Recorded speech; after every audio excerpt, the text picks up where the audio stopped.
Assalamualaikum warahmatullahi wabarakatuh. Waalaikumsalam warahmatullahi wabarakatuh.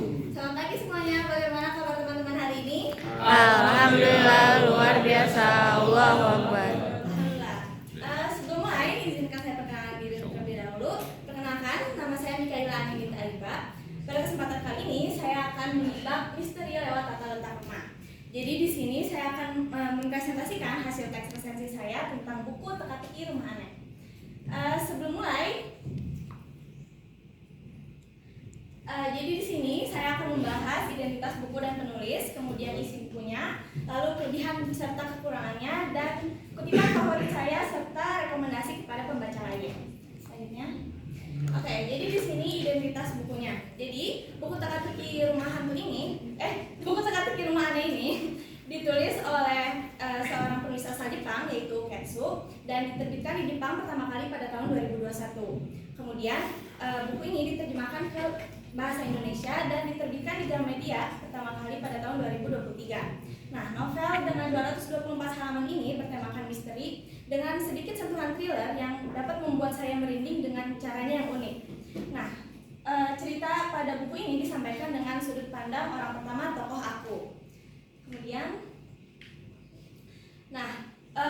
buku ini menceritakan kejanggalan arsitektur suatu rumah di Tokyo yang menjadi kunci terungkapnya rahasia gelap suatu keluarga dan beberapa kasus pembunuhan di Jepang. Jadi ceritanya bermula dari seorang kenalan yang meminta bantuan kepada tokoh aku untuk menyelidiki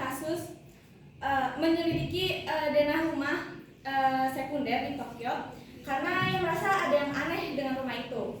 Lalu dengan bantuan arsitek, terungkaplah berbagai rahasia mengerikan di balik tata letak rumah tersebut.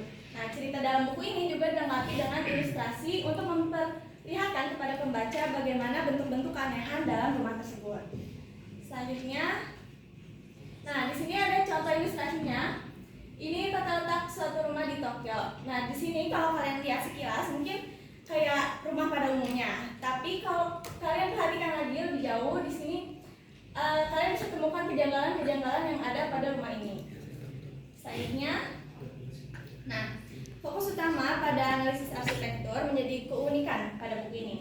Dan ide cerita yang fresh, lalu suasana yang mengerikan merupakan langkah jenius bagi Uketsu dalam membuat cerita misteri.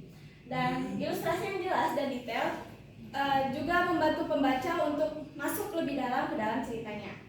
Tapi sayangnya mendekati akhir cerita, ketegangan yang dibangun oleh Uketsu lama-kelamaan menurun. Dan saya rasa tidak ada plot twist besar yang bikin melongo di akhir cerita. Dan menurut saya akhir dari buku teka-teki rumah aneh ini merupakan open ending, di mana pembaca dapat berspekulasi sendiri tentang apa yang terjadi pada akhir cerita. Selanjutnya, nah di sini ada kutipan favorit saya. Di sini ada dialog antara tokoh aku sama Kurihara. Nah, bagian favorit saya di sini Kurihara bilang, ya kembali lagi namanya juga asumsi, kau tidak perlu menganggapnya serius. Kenapa ini bisa jadi kutipan favorit saya? Karena ketika saya membaca dialog ini, itu saya benar-benar merinding dan bingung dan penasaran akan apa yang sebenarnya terjadi pada kejadian tersebut gitu. Ya, kalau kalian mau tahu lebih lanjut, sebaiknya kalian langsung baca aja bukunya karena di sini saya nggak mau spoiler sedikit pun.